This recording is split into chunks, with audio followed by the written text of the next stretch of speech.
notre pays est dans une situation dramatique. Et le pays ne peut pas être comme une terra nova. Comme si c'était un terrain vierge, il n'y a personne sur le territoire. Il y a quand même plus de 5 millions d'habitants dans ce pays. Il y a quand même des dizaines de milliers de cadres congolais et de cadres supérieurs à l'intérieur et à l'extérieur. La situation de notre pays telle qu'elle est décrite, c'est comme si c'était un pays où il n'y avait personne. Nous ne pouvons pas laisser faire cela. Monsieur Denis Sassou Nguesso doit partir en 2025. Mais lorsque Nous vous dites devons que M. Denis redresser. Sassou Nguesso doit partir en 2025, comment vous entrevoyez ça? Comment? Comme ça seulement lorsque vous dites, et lui, il va capituler là pour dire, bon, on m'a dit de partir en 2025, je m'en vais. Mais Comment ça va se vous passer? ne m'entendez pas assez quand j'en parle. J'insiste sur le fait que Que... le peuple a le droit de se soulever. Aujourd'hui, toutes les conditions sont réunies pour justifier un coup d'État. Et je vous ai dit que partout où il y a eu des coups d'État, les gens n'avaient pas réuni 10% de la situation misérable du Congo. Ils ne sont pas arrivés jusqu'à la fermeture des hôpitaux, jusqu'à la disparition des services publics et jusqu'à ce que l'État n'existe plus que par la façade. Et ils ne sont pas arrivés au niveau où celui qui détient tous les pouvoirs les utilise comme des objets de décoration et les pouvoirs sont réduits aux privilèges et aux apparats. Ils ne sont pas arrivés à ce niveau-là, ils ont procédé tel qu'ils ont procédé. Et j'insiste que je suis contre ce procédé. Par contre, je suis favorable au soulèvement du peuple congolais parce que le soulèvement est un droit absolu de tous les peuples dans le monde. Et lorsque la situation devient urgente, le soulèvement devient un devoir. Le ministère de la Justice produit des apparences d'injustice. Et donc ici, dans cette affaire qui est d'ailleurs cousue de fil blanc, c'est une affaire grotesque. Un avocat poursuivi pour atteinte à la sûreté intérieure de l'État, tentative d'atteinte. Je vois qu'il y a eu des progrès parce que Okombi et Mokoko avaient été condamnés pour atteinte, alors que les institutions qu'ils étaient supposés avoir renversées sont là et Fonctionner sont très les bien. mêmes qui les ont condamnés. Bon, donc, là, on parle de la tentative. Ça nous ramène à l'affaire Oui, de mais il y a certaines tout de même, affaires. il y a tout de même quelque chose qui cloche. On parle de tentative d'atteinte à la Oui. sûreté de l'État. Dans le même temps, on entend dire le procureur une procédure en flagrance. Non seulement ça, il parle même des assaillants, c'est-à-dire des gens qui étaient déjà sur le terrain en train de, voilà, d'assaillir. C'est là j'allais dire, le paradoxe dans le langage ou dans la déclaration du procureur de la République Okon-Kakala. Mais moi, je voulais d'abord comprendre, parce qu'évidemment, tout à l'heure, vous avez fait un très bon développement d'ailleurs qui nous a servi tous à comprendre les choses en profondeur d'ailleurs, alors que, évidemment, on le Merci. suspectait déjà. Mais cette reddition-là, parce que moi, c'est ça qui m'intéresse. Je n'ai pas compris cette vitesse avec laquelle le barreau de Brazzaville a reculé. Est-ce que c'est dû à tout ce que vous êtes en train d'expliquer là?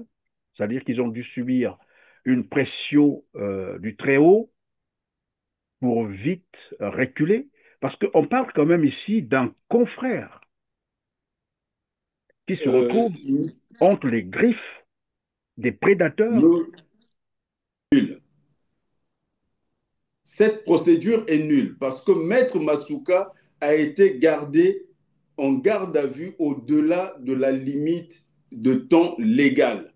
Ce qui signifie que tous les actes qui ont été posés au-delà de la limite de temps légal ont été posés en dehors de la compétence protemporée des autorités de poursuite. Elle n'était plus compétente. Au-delà de cette période, il devrait être remis en liberté. C'est une liberté, on l'appelle en droit, de plein droit.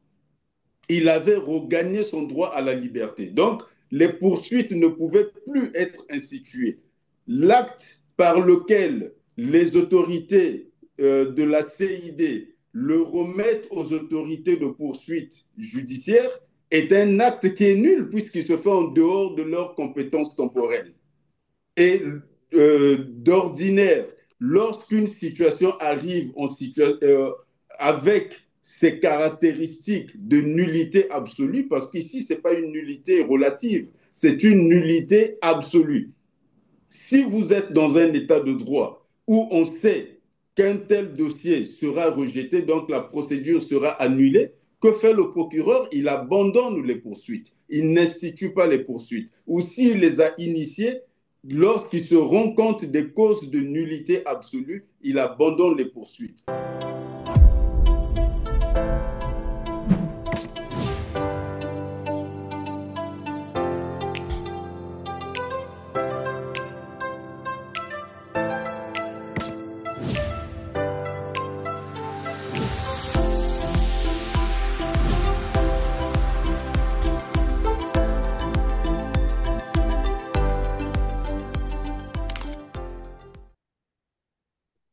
Bonjour, maître Charles Anissé Poitiers-Amar.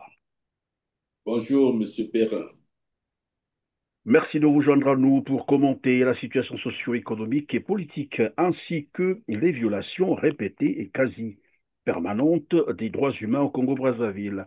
Vous le savez qu'une campagne de répression systématique est en cours au Congo-Brazzaville, lancée par le régime PCT au pouvoir, incarné par Denis Sassou Nguesso à 8 mois de la prochaine élection présidentielle, notamment celle de mars 2026, si tant est qu'elle aura lieu. J'aime bien préciser cela. Vous nous direz donc ce que vous pensez de l'opportunité de cette élection présidentielle dans un contexte de crise socio-économique et politique qui prend de plus en plus des proportions très inquiétantes. L'économie est à terre. Les services sociaux quasi inexistants, j'entends ici les voiries urbaines, des hôpitaux qui vivent depuis plus de 2 ans au rythme des grèves répétées pour des revendications salariales. Nos retraités sont à plus de 40 mois d'arriérés de pension impayés. Vous avez les étudiants également qui accusent des dizaines, j'allais dire, des centaines de mois de bourse impayés, puisque c'est depuis 2018 que les étudiants ne perçoivent plus leur salaire. Le système éducatif est donc en lambeaux, un État totalement défaillant. C'est vous qui nous le disiez sur ce même plateau que l'État au Congo n'existe pratiquement plus. Alors, comme si cela ne suffisait pas, on apprend depuis avant-hier, donc le 26 juillet 2025, une résurgence du choléra au Congo-Brazzaville, dont 103 cas suspects et 12 décès ont été déjà enregistrés selon le ministre de la Santé et de la Population, Jean-Roser Ibarra, que je vous propose donc de suivre en extrait de sa déclaration. Suivez. Le gouvernement de la République, par ma voix, déclare l'épidémie de choléra dans le district sanitaire de l'île Mbamou, département de Brazzaville. À ce jour, 103 cas suspects, dont 12 probables décédés, ont été enregistrés. Dans le même sens de la crise multiforme, voici ce que déclarait la ministre des Affaires sociales, Madame Irène Marie-Cécile Mboukou-Kimbatsa. Vous savez, je suis en contact avec la misère. Je sais ce que c'est que des personnes vulnérables. Une personne qui ne peut pas s'acheter une plaquette de paracétamol. Un enfant qui ne peut pas manger un morceau de pain. Et donc, on ne crache pas sur l'argent. Voilà, vous avez compris que les Congolais n'ont même plus les possibilités de s'attraper quelques plaquettes de paracétamol, même pas un petit bout de pain. Et enfin, le ministre des Finances qui avoue que payer les salaires relève désormais d'une acrobatie, un casse-tête chinois. Notre pays traverse réelle situation de crise. Payer des salaires tous les mois relève d'une véritable acrobatie. C'est un vrai casse-tête. Faire face à nos obligations internationales tous les mois C'est un vrai casse-tête. Voilà, le décor est planté. Maître Charles Anissé, Poitiers-Amar, rebonjour. Bonjour, Monsieur Perrin. Merci, vous êtes avocat au barreau de Paris et du Québec. En séjour à Pointe-Noire, c'est ce que j'ai cru comprendre. Oui, c'est ça, je suis à Pointe-Noire. Merci. Alors, vous êtes donc dans la ville économique du Congo-Brazzaville. D'abord, votre commentaire sur l'état du Congo-Brazzaville qui, outre la crise socio-sanitaire que je viens de décrire tout à l'heure et économique, bien entendu, le Congo bat également de l'aile sur le plan diplomatique avec, bien sûr, son inscription sur la liste noire des États-Unis. Quel commentaire global pouvez-vous faire de l'état actuel du Congo-Brazzaville? Vous avez rappelé à l'instant que sur votre plateau, j'avais articulé le concept de faillite de l'État et j'avançais l'idée selon laquelle l'État était en pleine somalisation, donc un effondrement en interne et qu'il ne restait plus que la façade institutionnelle.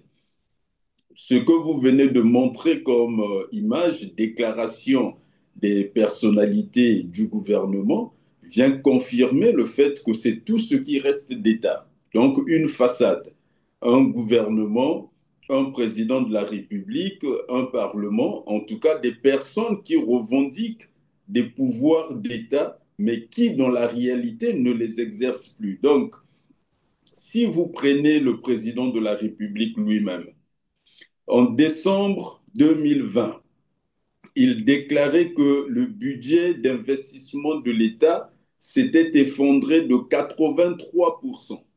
Donc, il ne restait plus que 17% de capacité d'investissement. Et ce que le ministre de l'économie et des finances a dit dernièrement à Pointe-Noire, c'est la confirmation de ce que le président annonçait à cette époque-là.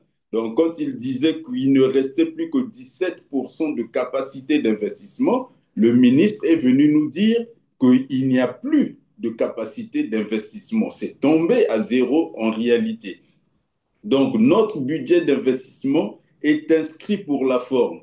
En quasi-totalité, il est transféré vers le fonctionnement. Parce que quand on vous dit qu'il y a des retraités qui ne sont pas payés depuis plus de 40 mois, cela concerne les capacités de fonctionnement de l'État. Lorsque dans des établissements publics tels que les hôpitaux, des fonctionnaires sont en difficulté de recevoir régulièrement leur rémunération alors qu'ils ont travaillé, vous avez là des problèmes de fonctionnement de l'État. Quand un État arrive à ce niveau, parce que la situation du Congo n'est pas la situation de l'Allemagne de l'après-première guerre. L'Allemagne de l'après-première guerre, la société, les structures matérielles avaient été détruites, mais l'État allemand existait encore. Quand Hitler arrive au pouvoir, donc entre 1919 et 1933, tout le monde avait essayé des mesures qui n'avaient pas marché, mais quand Hitler arrive au pouvoir avec les mêmes pouvoirs que les autres n'avaient pas su utiliser, en 3 ans, Hitler parvient à redresser l'Allemagne. Quand le général de Gaulle revient aux affaires en 1958, parce qu'en 1946, il demande qu'on lui octroie des pouvoirs pour redresser la France, ce que les partis politiques refusent parce qu'ils font campagne contre la constitution qu'ils proposent, en 1958, il rappelle le général de Gaulle. La première exigence du général de Gaulle, c'est qu'il avait besoin des pouvoirs d'État pour redresser la situation. Et donc, avec la Constitution de 1958, il va avoir ses pouvoirs. Et à partir de là, il va légiférer par ordonnance. Et en une seule année, M. Perrin, une seule année, le général de Gaulle a pris 300 ordonnances.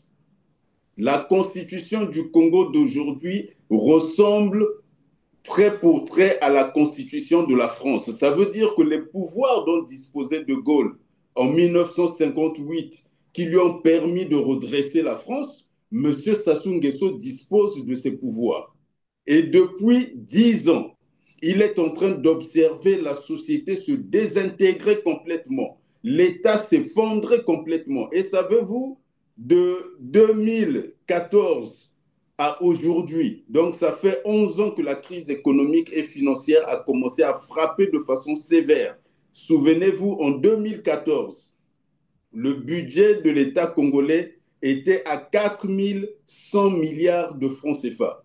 En 2020, le budget est tombé en décembre 2020, le budget est tombé à 1700 milliards. Donc, on a perdu plus de 50% de nos recettes budgétaires. Plus de 50%. Nous avons perdu 2400 milliards de recettes entre 2014 et 2020, je dis par an. Au total, ça fait dans les alentours de 14 000 milliards de francs CFA que le Congo a perdu dans cette période-là. Et vous avez un président de la République. Lorsque vous dites 14 000 milliards dans cette période, il ne s'agit pas de 14 000 milliards détournés. Je parle là d'un manque à... Non, je parle d'un manque à gagner. Ça veut dire que si vous prenez ce manque à gagner, qui est la conséquence d'une part de l'incompétence, plus les autres 14 000 milliards portés disparus, ça vous fait 28 000 milliards au total. C'est de ça dont on est en train de parler. Et donc, je vous expliquais que vous avez un État dont la capacité de financement fond comme neige au soleil. Vous avez un président de la République qui a exactement les mêmes pouvoirs dont disposait De Gaulle en 1958. De Gaulle prend 300 ordonnances en une seule année. Savez-vous combien d'ordonnances M. Sassou Nguesso a prises de 2014 à aujourd'hui en 11 ans? Aucune. Zéro ordonnance. Ça veut dire abandon des pouvoirs de l'État. Nous sommes aujourd'hui... Maître Charles-Anissé Poitiers-Mar, lorsque vous dites que Denis Sassou Nguesso a pris zéro ordonnance, alors je vais vous poser la question de savoir, avez-vous vraiment l'impression que le Congo est gouverné ou... Mais je vous laisse répondre. Quand je vous dis qu'il ne reste plus que la façade institutionnelle, donc des gens qui revendiquent des fonctions d'État, donc qui occupent des fonctions d'État, mais qui n'utilisent pas les pouvoirs qui vont avec les fonctions en question. Donc vous avez l'impression que ce sont des fonctions de prestige. On a des fonctions de ministre, de député, de président de la République, mais pour apparaître, c'est pour l'apparat.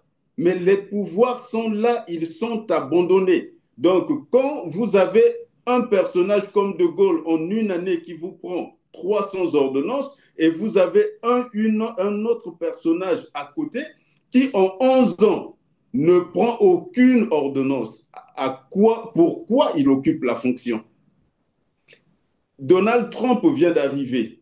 Et Donald Trump, jusqu'au 9 juillet dernier, j'ai compté, donc en un peu plus de 6 mois, Donald Trump a déjà pris 167 décisions présidentielles. 167. Et vous le voyez tout le temps à la télévision.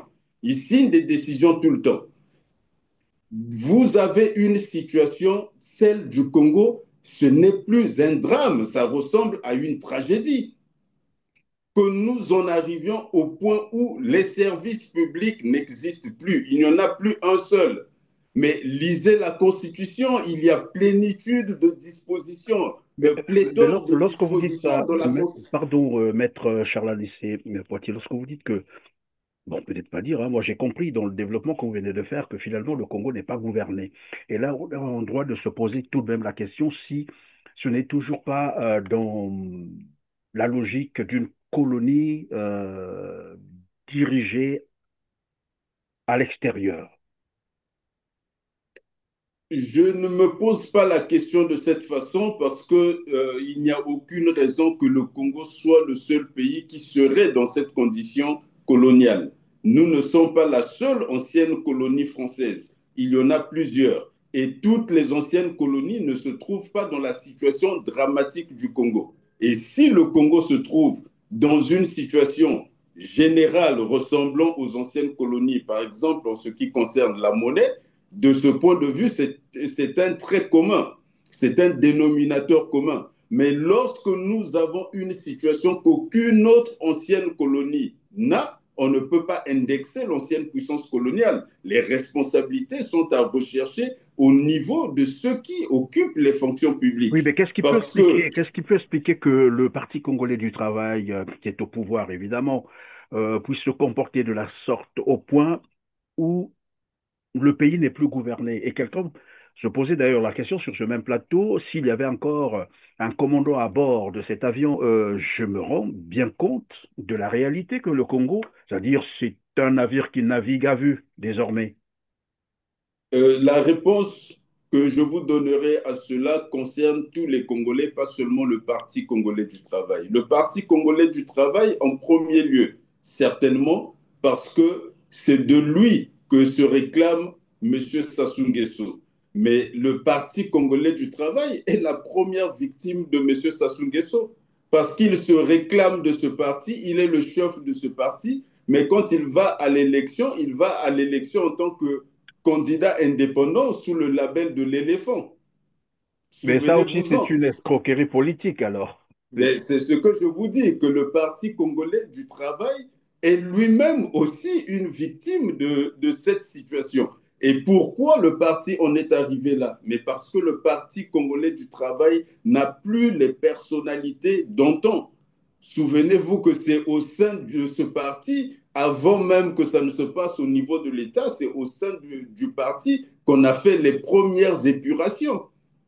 L'ancien président Yombi Opango avait été épuré du parti à un moment donné. Il avait été suspendu. C'est d'ailleurs le motif pour lequel il a fini par perdre la fonction de président de la République, parce qu'il n'était pas membre du parti. Mais en lui-même, la logique de ce parti le préparait à devenir ce qu'il est devenu aujourd'hui. Parce qu'à la création, le Parti congolais du travail, malgré l'appellation, et ici pour l'appellation, je vous dirais que c'est comme l'appellation belle-sœur. On dit belle-sœur, mais elle n'est pas nécessairement belle, comme le beau-frère aussi, pour ne pas faire injure aux femmes. Le Parti congolais du travail n'a jamais été un parti. Parce qu'un parti est une association qui s'organise en vue de la conquête du pouvoir par des moyens pacifiques et avec un projet de société. Le Parti congolais du travail prend le pouvoir par la force dès 1968. Ils contraignent le président Massamba Deba à la démission. Ils font leur congrès de décembre 1968 et à l'occasion de ce congrès, il confisque les libertés publiques et individuelles. Il confisque les droits de l'homme des Congolais. Donc c'est un parti qui, dès le début, pratique la violence. Or, la violence n'est pas le propre des partis politiques. Le seul moment où cette organisation essaie d'agir comme un parti politique, c'est en 1992. Donc il participe pour la première fois à des élections libres et transparentes. Ils les perdent toutes. Ils perdent les présidentielles, ils perdent les législatives, ils perdent les municipales. Qu'est-ce qu'ils font? Ils reviennent par les armes chasser le pouvoir établi par les urnes, par les Congolais. Et donc, depuis ce retour, ils existent et règnent par la force. Vous avez rappelé quelques éléments dans les vidéos que vous avez émises. Et donc, dès lors que ça n'a jamais été un parti politique, aujourd'hui, ça fonctionne comme la chorale d'un homme. C'est une chorale qui accompagne un homme.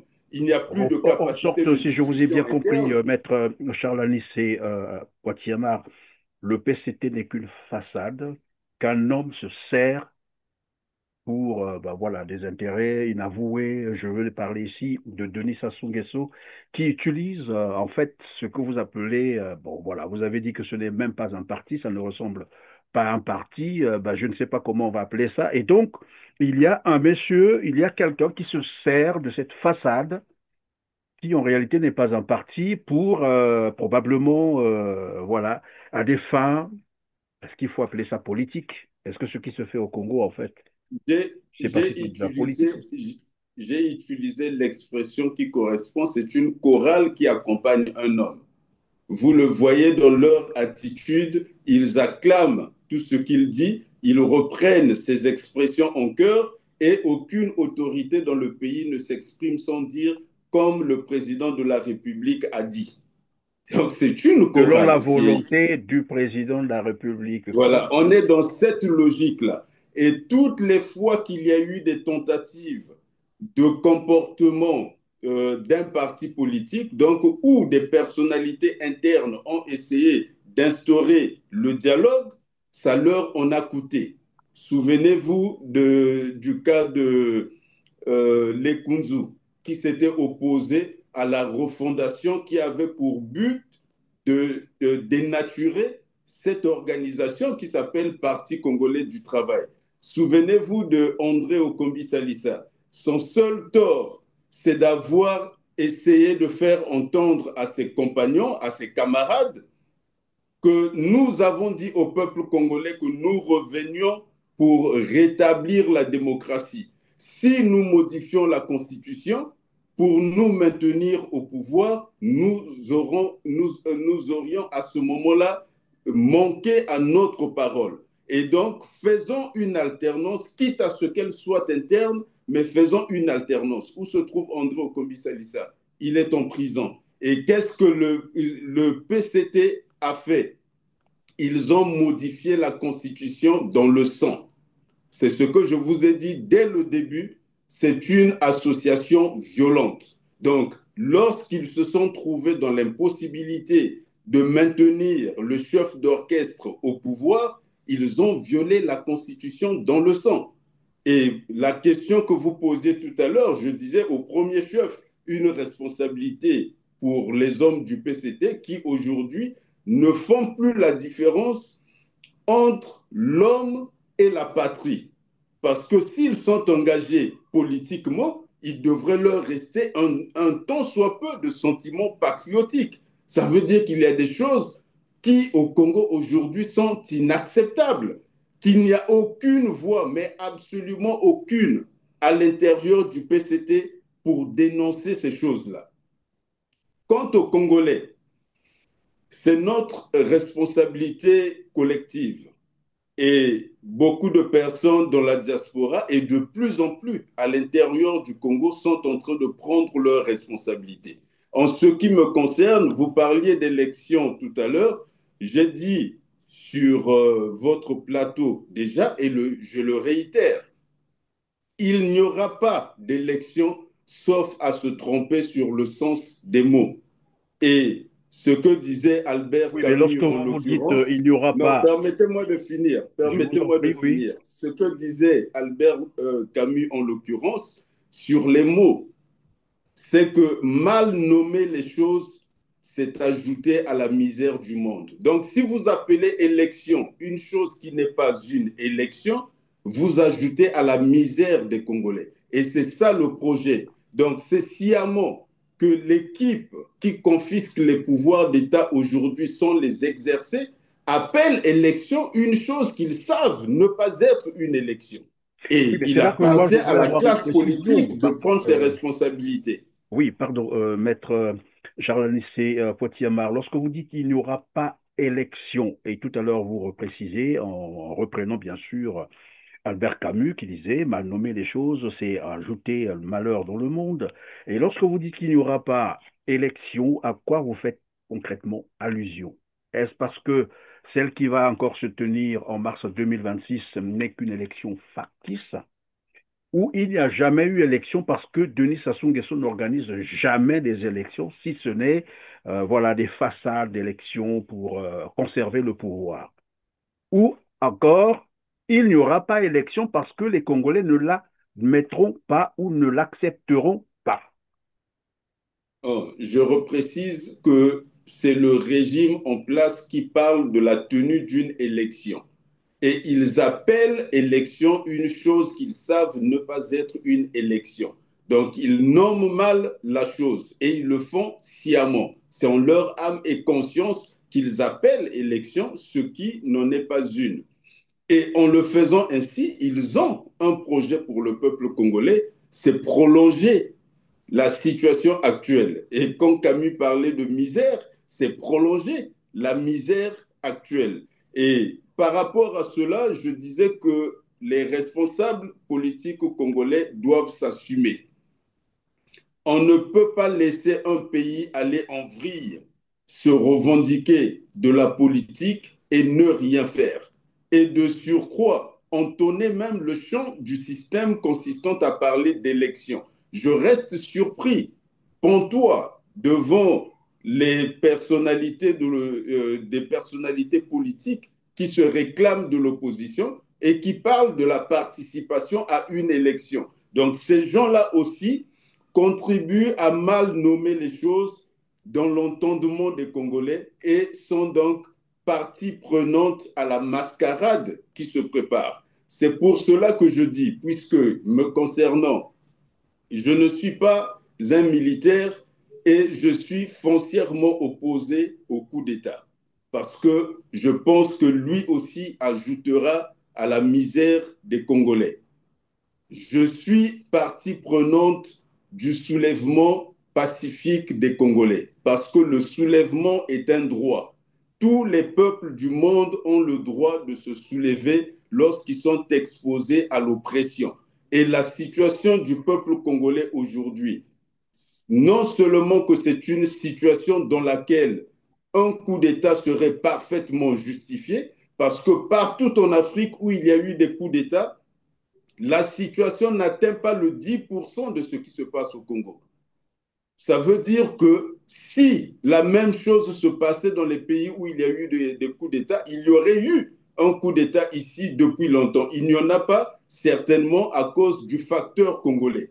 Souvenez-vous qu'après le coup d'État au Gabon, dans toutes les chaînes qui traitaient de cette question, on disait que le prochain pays, c'est le Congo. Donc tout le monde regarde et constate que les conditions sont réunies pour qu'il y ait un coup d'État dans ce pays-là. Mais je le répète, je suis contre le coup d'État. Je suis favorable au soulèvement pacifique Oui, des mais Congolais parce que c'est un droit. là, il y a une question. Je ne sais pas si je vous ai déjà posé cette question sur ce même plateau. Vous avez déjà reçu beaucoup de fois. Lorsque vous dites coup d'État, est-ce qu'on peut en parler? Coup d'État. Un coup d'État, ça veut dire que l'État existe. Dès le début de cette émission, on a démontré que l'État n'existe plus au Congo-Brazzaville. Et un de nos invités, en l'occurrence le professeur Félix Bakunda-Pelé, disait sur ce plateau, faire un coup d'État, coup de force militaire au Congo-Brazzaville était légitime parce que celui qui est là, d'abord lui-même, il est revenu au pouvoir par les armes, par un coup d'État, et il n'est jamais légitime. Tout ce qu'il a eu à faire, soit modifier la Constitution ou organiser les élections factices telles qu'on est en train de le dire. Donc, s'il y a un coup de force pour le mettre hors, voilà, du pouvoir, ce coup de force serait légitime. Vous parlez de coup d'État. Et moi, donc, la question que je veux d'abord vous poser, après tout à l'heure, je poserai d'autres questions, c'est de savoir coup d'État en fonction de quel État, puisque l'État n'existe plus. Bon, je reprendrai sur cet aspect l'expression que j'ai utilisée tout à l'heure concernant la belle-sœur. On dit belle-sœur, mais elle n'est pas nécessairement belle. Donc, coup d'État, c'est une expression, mais qui ne signifie pas nécessairement l'existence d'un État, puisque il arrive que l'on emploie l'expression dans d'autres contextes que celui de l'État. Mais dans la logique de votre question, vous ajoutez simplement à l'argument que j'avançais selon lequel toutes les conditions sont réunies. Ça veut dire que si quelqu'un aujourd'hui procédait par ce qu'on appelle couramment le coup d'État et s'il est violent par un putsch, si quelqu'un procédait par l'une de ces voies, il utilisera l'argument selon lequel il n'y avait plus d'État, il fallait restaurer un État.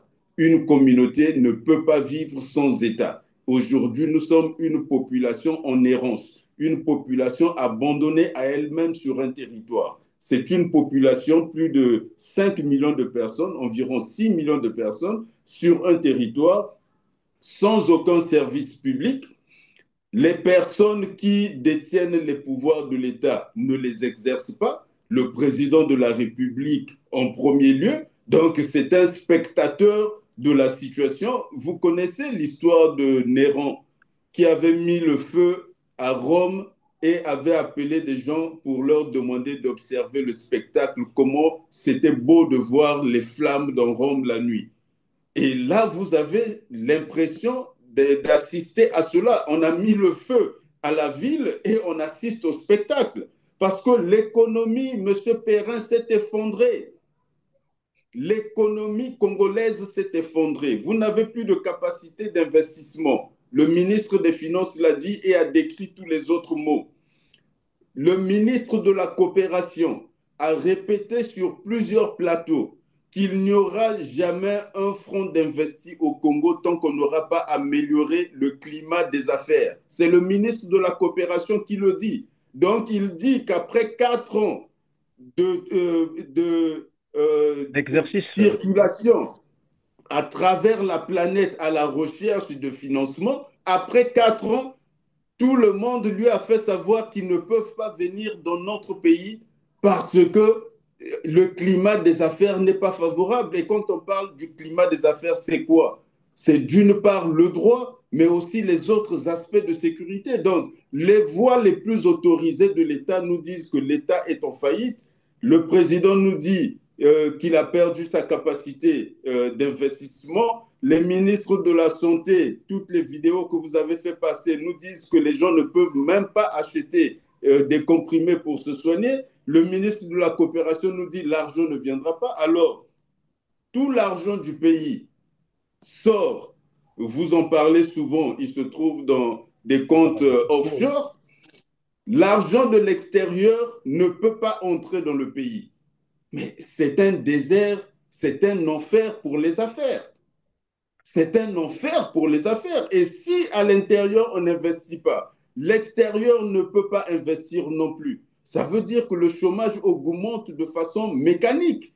Et là, vous avez un individu qui est assis avec tous les pouvoirs de l'État et il les prend pour des objets de décoration. Il n'en utilise aucun.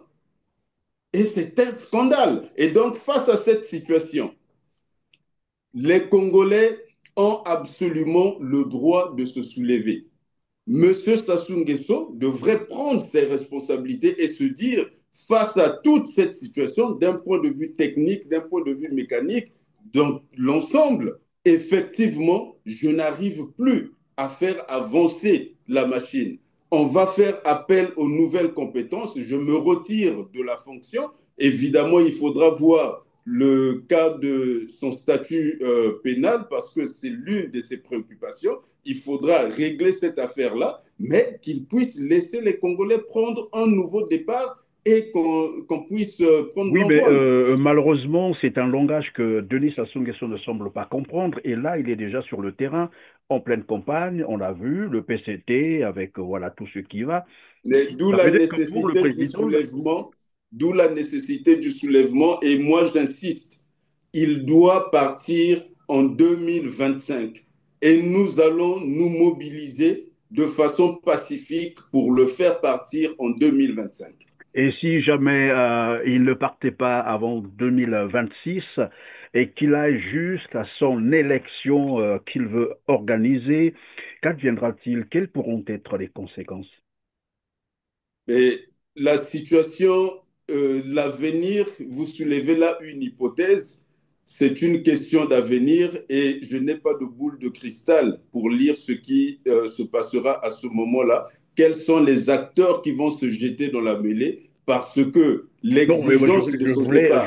je voulais au moins le point de vue des patriotes que vous incarnez. Qu'adviendra-t-il? Vous allez capituler comme d'habitude. On l'a vu, hein, ce scénario-là. Il a triché, il a publié ses résultats nuitamment, après avoir quadrillé, bien sûr, les villes par les chars, les hommes en uniforme. Après, bon, les opposants viennent pour dire, bah, écoutez, on reconnaît les résultats, on capitule, et sinon, ou on se met à crier comme d'autres qui disent, ben on va aller, on va faire recours, mais après, des recours qui n'ont jamais, voilà, de suite. C'est ce qui va encore se passer. Monsieur Perrin, depuis mes passages sur votre plateau, j'exclus l'idée de l'élection en vous disant que ce n'est pas une élection. J'exclus l'hypothèse d'un coup d'État, je suis contre cette hypothèse parce que il n'en sortira rien de positif pour la République, sinon qu'on prendra le risque d'avoir un autre militaire au sommet de l'État qui ensuite organisera une élection pour se maintenir au pouvoir et il y a des exemples. Je parle de l'exercice de la souveraineté par le peuple congolais. Aujourd'hui, le peuple congolais est prêt d'aller au changement. J'ai vu ce peuple en 2015 dans la rue. Vous et moi, nous étions sur le terrain à Pointe-Noire. Vous aviez la caméra, moi j'étais sur le terrain. J'avais payé mon billet, j'avais quitté le Canada pour venir au Congo m'opposer au changement de la Constitution. J'ai vu des jeunes se blesser parce que j'étais avec eux sur le terrain. Lorsqu'on a tiré pour la première fois, j'étais au devant de la foule. Les jeunes qui ont été blessés, j'ai eu leur sang sur mes vêtements. J'ai vu ces jeunes-là déterminés. Les Congolais se sont mobilisés comme un seul homme en 2015 dans une situation qui ne ressemblait pas à celle d'aujourd'hui. Aujourd'hui, la situation est beaucoup plus grave. Les Congolais veulent se mettre derrière un homme qui va les conduire à la libération. Et ce rendez-vous est un rendez-vous qui doit être honoré. Les Congolais sont prêts, il faudra leur donner l'ordre de marche et ils prendront leurs responsabilités. C'est mon intime conviction. Votre intime conviction, vous avez dit, que je respecte d'ailleurs, hein, je vous le concède. Mais est-il qu'il y a toujours cette question récurrente? Oui, on a longtemps épilogué sur, on a longtemps parlé d'eux, on a longtemps dénoncé ci, ça. Ben, au bout du compte, sur le terrain, il n'y a aucune activité, rien ne se fait, rien ne rassure. Qu'est-ce que vous répondez à ces Congolais? À ces Congolais, je leur réponds que je ne pouvais pas faire mieux que d'être sur le terrain. Déjà, pendant longtemps, on a parlé des personnalités de la diaspora comme parlant derrière les écrans et se réfugiant en Occident. En 2015, j'avais tout laissé à l'extérieur, j'avais quitté mon confort pour être sur le terrain et je vous ai dit que j'ai eu le sang des personnes Donc, sur mes je vêtements. peux le témoigner, oui, puisque j'étais là, j'ai vu, j'étais sur le terrain. Voilà. Et donc, ça pouvait être mon sang qui pouvait se retrouver sur les personnes qui étaient à côté de moi. Aujourd'hui, je réitère l'expérience. J'ai quitté tout à l'étranger pour me retrouver sur le terrain parce que c'est un moment décisif pour notre nation. N'importe quel cadre supérieur, n'importe quel cadre, n'importe quel Congolais qui aime son pays, qui voit le pays en train de se désintégrer comme c'est le cas. On parlera peut-être de la CID en son temps, mais quand vous avez une économie aujourd'hui entièrement contrôlée par les étrangers, c'est un rapport de la Banque mondiale qui dit que le commerce au Congo est contrôlé au moins à 75% par des étrangers. Donc, ça, Mais c'est c'est en une menace, utilisant, finalement, c'est une menace à la voilà, souveraineté.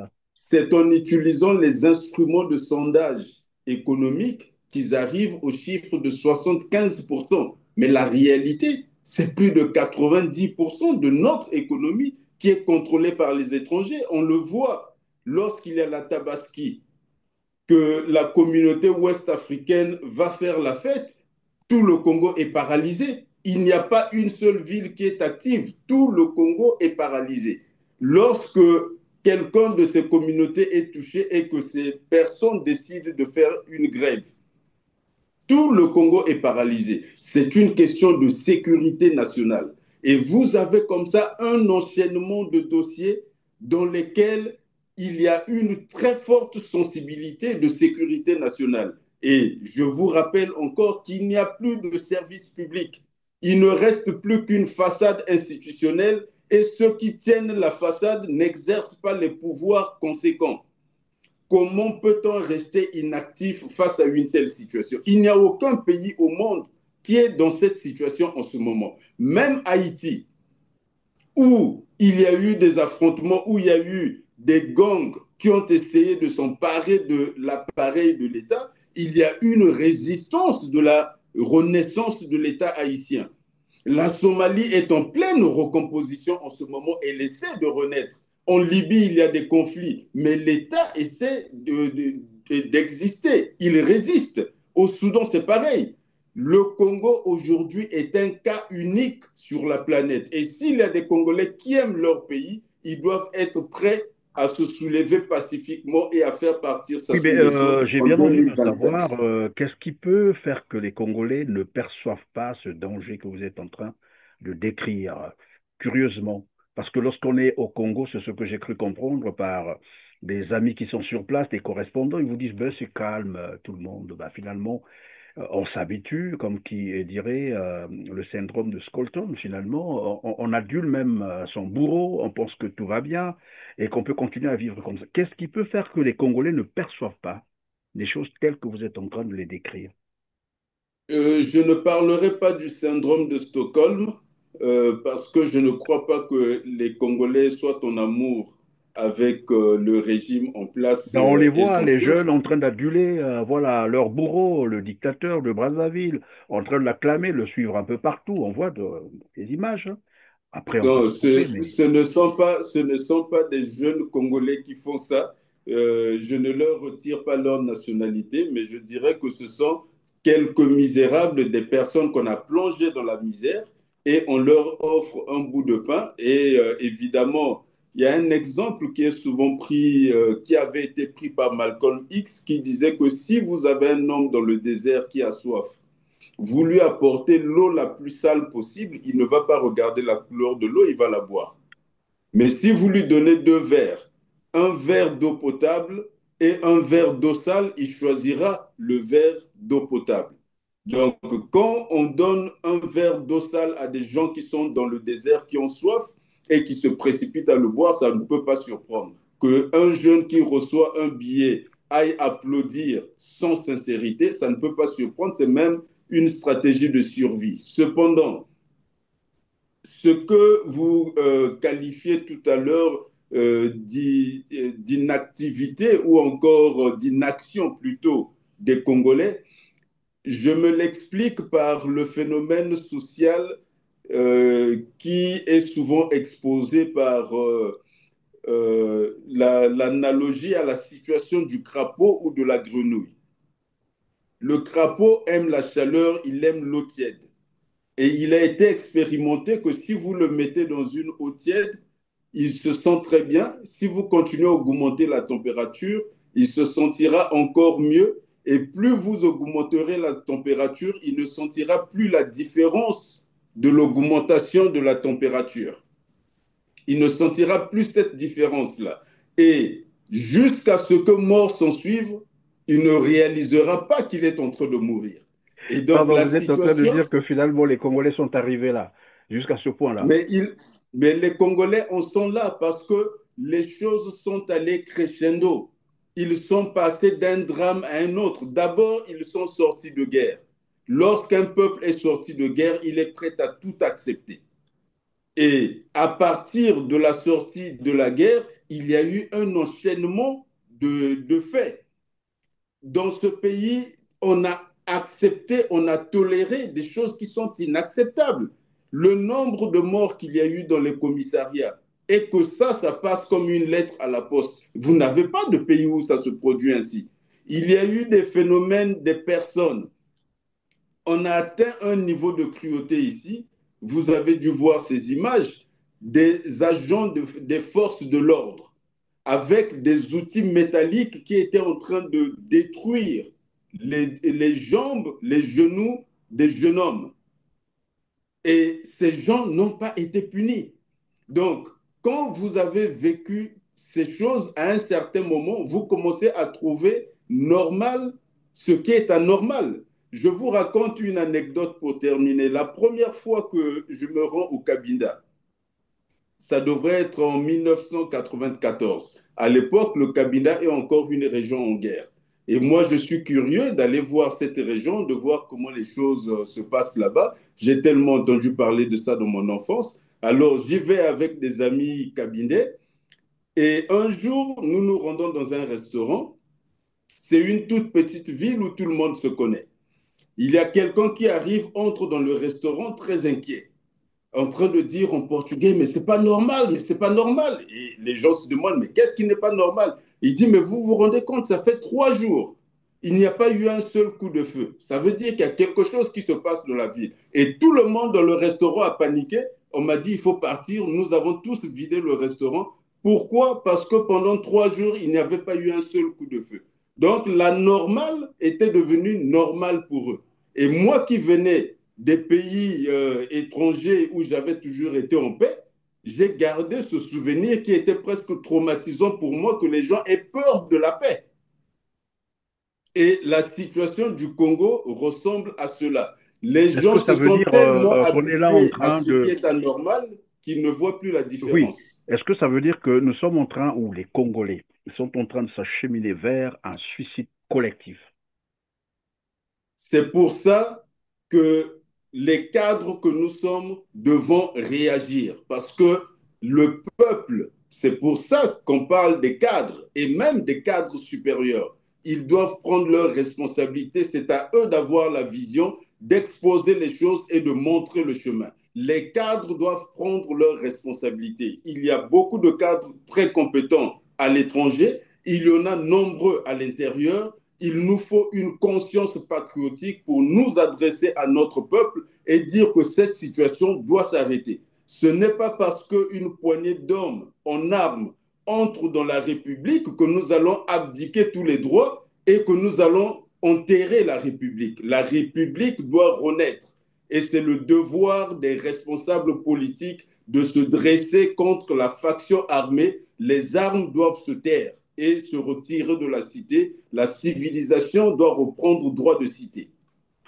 Mais évidemment, certains vous diront, est-ce que être cadre est suffisant, être intellectuel est suffisant pour prendre le bâton de pèlerin? Parce que au Congo-Brazzaville, vous êtes en train de suivre évidemment cette actualité, vous êtes sur place, il y a cette campagne de répression systématique. Hein, vous savez, on a commencé peut-être pas par la Simbwiti, il y a eu bien d'autres cas avant la Simbwiti, mais là, le ton avait été donné sur la Simbwiti qui avait été enlevé, séquestré et torturé, et puis voilà, balancé comme ça dans Madoukoutiekela. Après, s'en est suivi d'autres cas de répression. La liste, vous avez vu, la liste officielle renouvelée en 2025, la liste officielle des partis politiques reconnus par le gouvernement congolais, c'est le décret 1726 hein, du 30 juin dernier. Ensuite est arrivé cet enlèvement-là de maître Bob Kaben Masuka, on va y revenir tout à l'heure, et voilà, désormais accusé d'atteinte à la sûreté de l'État. Mais avant ça, il y a eu l'assassinat d'un colonel à la retraite, Atta Osete Mathieu, qui a été abattu d'une balle dans le dos. La presse congolaise n'en a pas parlé. Aucune institution ne s'est prononcée là-dessus. Un colonel à la retraite abattu froidement. Et c'est passé comme ça.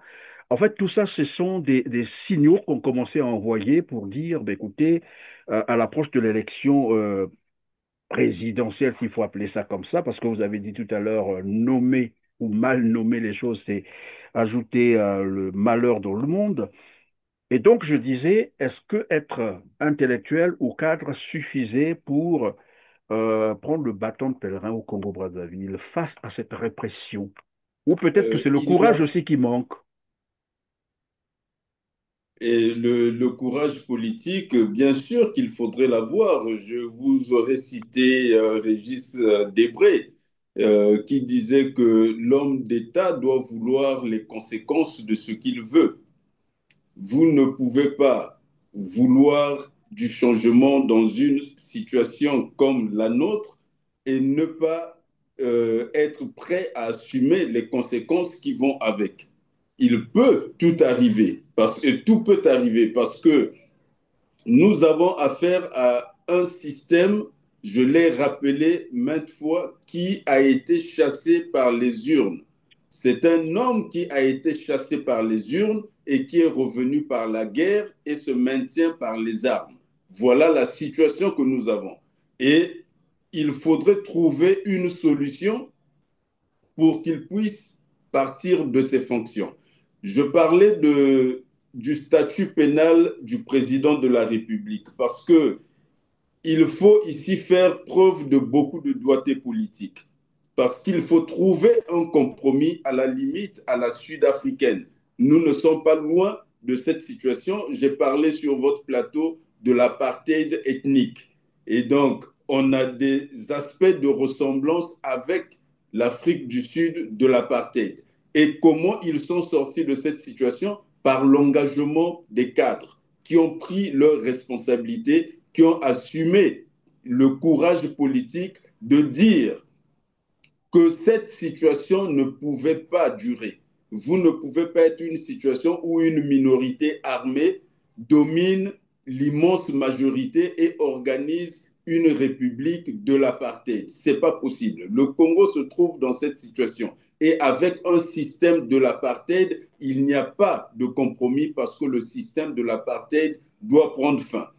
Il se posera le problème des responsabilités des hommes. Et je ne suis pas le premier Congolais à penser ou à dire que le président de la République craint pour son avenir, ce qui est tout à fait normal lorsqu'on regarde en arrière. Alors, que va-t-on faire dans cette situation? Il faut approfondir la réflexion et adopter des solutions politiques courageuses. Il faut en arriver là. Et j'ai déjà donné une opinion sur son statut pénal du point de vue de la loi, mais d'un point de vue politique, je suis partisan de ce qu'il n'y ait aucune poursuite contre la personne de M. Sassou Nguesso. Je suis partisan de cela et je l'assume. Je sais qu'il y a beaucoup de personnes qui souhaiteraient le contraire, mais je fais comme François Mitterrand. Il était intimement persuadé que la peine de mort était contre la civilisation et bien que 70% de Français étaient favorables à la peine de mort, il leur avait dit qu'il était contre et les Français ont voté pour lui. Moi, je suis contre l'institution des poursuites contre la personne de M. Sassou Nguesso pour quelques raisons que je vais vous une manière de l'encourager encore dans ses crimes, dans ses violences? Non, je vous expose. Avocat au barreau de Paris et voilà, du Québec. Oui, je vais terminer ma question. Est-ce que, oui. en procédant tel que vous êtes en train de le proposer maintenant là, c'est une façon aussi de faire justice aux victimes, aux parents des victimes? Vous pensez que cela leur arrangerait, c'est ça? Si cette question est très sérieuse parce qu'il s'agit de l'avenir de notre pays.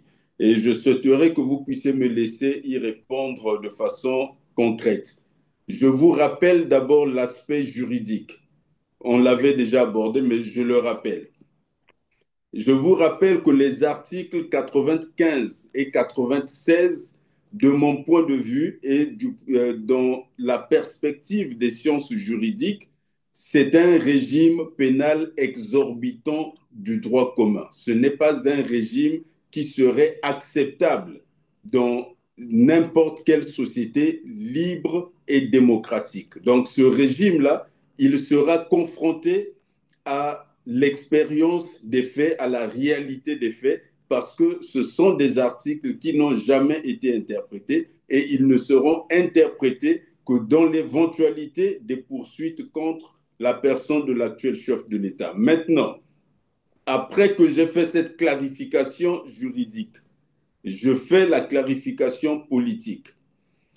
L'emprisonnement de l'auteur d'une infraction n'est pas la seule solution pour répondre aux besoins des victimes.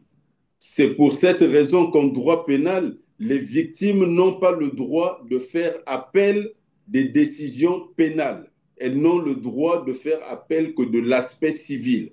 Donc, si par exemple, une juridiction décide que quelqu'un n'est pas coupable, si c'est une juridiction de premier degré, la victime ne peut pas faire appel de cette décision. Il n'y a que le procureur qui peut faire appel de cette décision. Mais la victime n'en a pas le droit. Parce que cet aspect ne concerne pas la réparation des dommages subis par la victime. Donc, il faut faire cette séparation. Dès lors qu'on parle de poursuite, il ne faut pas mélanger la poursuite et la réparation des préjudices subis par les victimes, qui est un autre sujet. Et de ce point de vue, je suis partisan de ce qu'il faudrait indemniser les victimes, alors toutes les victimes. Il faudra les Sans recenser, il condamner faudra mettre l'auteur de ces crimes. la condamnation de l'auteur des infractions. D'abord, nous restons, quand bien même les faits sont Oui, mais vous nous contemporains. ramenez, je ne sais pas si vous êtes en train de vous rendre compte que il y a eu un procès comme ça au Congo-Brazzaville, hein, sur voilà, les disparus du beach. On a procédé de la même manière, c'est-à-dire on n'a pas condamné les auteurs, les actes, on a condamné l'État et puis on a indemnisé les familles. Et ça n'a pas plu à certaines familles. Et c'est Moi non cette plus. même procédure que vous voulez, Moi non plus, ça ne m'avait pas plu c'est et cette ça ne procédure me que plaît vous pas. proposez. Non, ça ne m'avait pas plu et ça ne me plaît pas plus aujourd'hui parce que les auteurs n'ont pas été identifiés. Mais je ne suis pas en train de prôner l'impunité. Nelson Mandela n'était pas partisan de l'impunité, mais il agissait, il ne faut pas confondre le droit et la politique. Nelson Mandela était avocat, il n'était pas partisan de l'impunité, mais il avait aussi des responsabilités politiques. Et en tant que politique, il doit rechercher les meilleures solutions face aux maux. L'objectif pour Nelson Mandela n'avait jamais été d'accabler la poignée de dirigeants du système de l'apartheid qui étaient eux-mêmes des héritiers d'un système. Mais son objectif était d'offrir à la majorité des Sud-Africains une société libre et démocratique. Aujourd'hui, les Sud-Africains sont dans une société qui est libre et démocratique et ils sont en train de prospérer. De plus en plus de familles accèdent au bonheur. De plus en Oui, plus je de veux bien, familles ont mais accès. c'est un modèle qui n'est pas importé partout et qui n'est pas transposable partout. Au Congo-Brazzaville, Et Denis Sassou Nguesso a commis des crimes contre l'humanité. Lui et son parti, c'est connu. Vous dites qu'il faut abandonner les procédures. Bon, après, je vous parle, qu'est-ce que ça va je donner vous, concrètement? Denis Sassou Nguesso, parti du pouvoir, est tranquille dans son coin. Il ne répondra pas de ses crimes, c'est ça. je vous parle de la personne du président de la République actuelle. Je ne vous Incarné parle pas de par, l'ancien. oui évidemment, Oui, incarné par Denis Sassou Nguesso. C'est ça la vérité, soyons clairs. exactement. Oui. Et la complexité des situations politiques est de telle sorte que si vous prenez des solutions qui sont des solutions de surface ou encore des solutions de réflexe, parce que par réflexe, il faut punir celui qui a posé un acte. Vous savez qu'aux États-Unis, pendant la Deuxième Guerre mondiale, Lucky Luciano était en prison. C'était l'un des grands chefs du crime organisé que l'Amérique avait présenté à l'opinion publique comme l'ennemi public numéro un.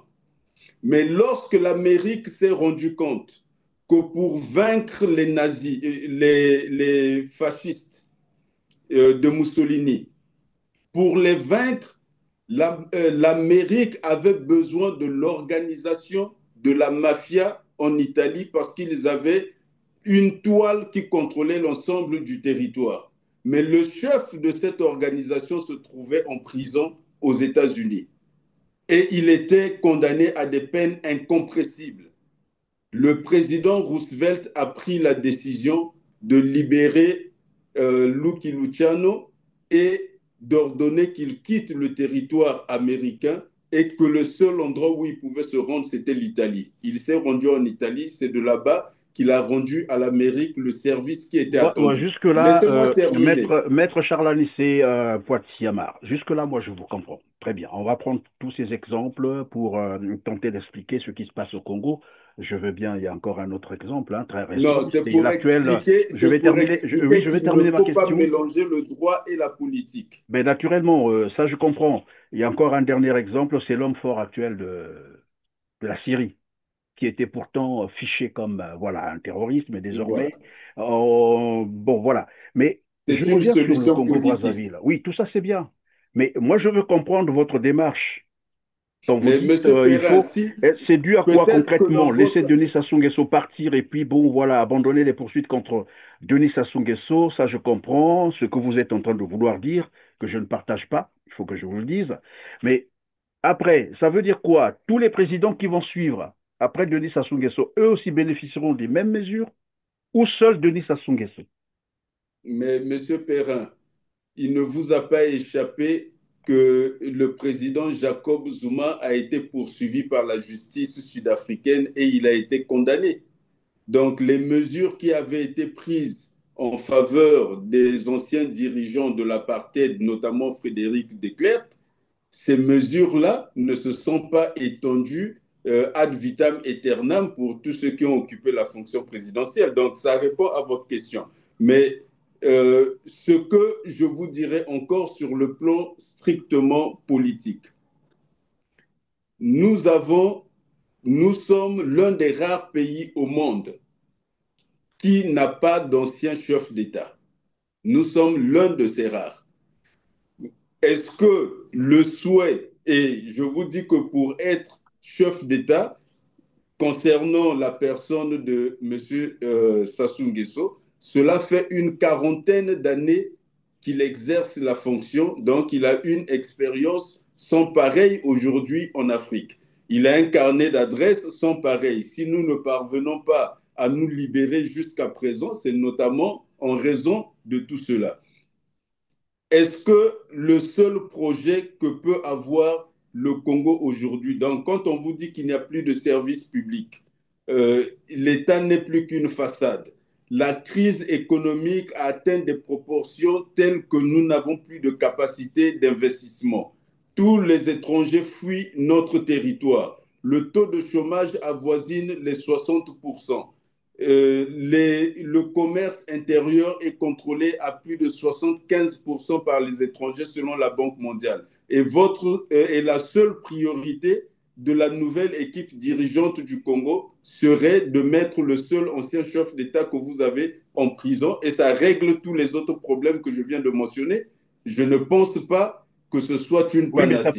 ça peut servir de leçon à ceux qui viendront aussi, qui, je dirais, ben, on ne peut pas oser comme a fait l'autre, parce que sinon on va nous rattraper et nous serons sanctionnés pour cela. Parce que moi, je veux comprendre un peu, beaucoup plus les motivations de votre démarche. Est-ce parce que vous estimez que Sassou Nguesso est trop fort, que pour le faire partir de là, il faut lui faire des concessions, et peut-être que là, il va mordre et puis il va s'en aller? C'est ça? Tout à l'heure, vous parliez du courage. Est-ce que c'est le J'ai, courage qui manque aux Congolais de détrôner Denis Sassou Nguesso qu'il faut procéder par la démarche que vous venez de proposer?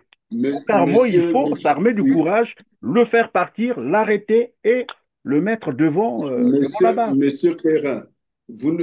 plus d'une fois, vous m'aviez interrompu sur la question et je vous disais qu'il Je fallait vous en me prie. laisser dérouler. Voilà, qu'il fallait me laisser dérouler Oui, ma mais on gère pensée aussi sur le le temps, sujet. Maître Oui, Alistier. donc, oui, Otiama. euh, il y a une condition Oui, que je n'ai pas pu présenter jusque-là. je La vous en prie. condition pour que M. Sassou Nguesso puisse bénéficier du régime que je propose, c'est qu'il laisse les Congolais prendre leur liberté. Ce n'est pas qu'il appelle les Congolais à le faire partir ou qu'il démissionne. J'ai déjà demandé formellement et officiellement qu'il démissionne. Il ne l'a pas fait.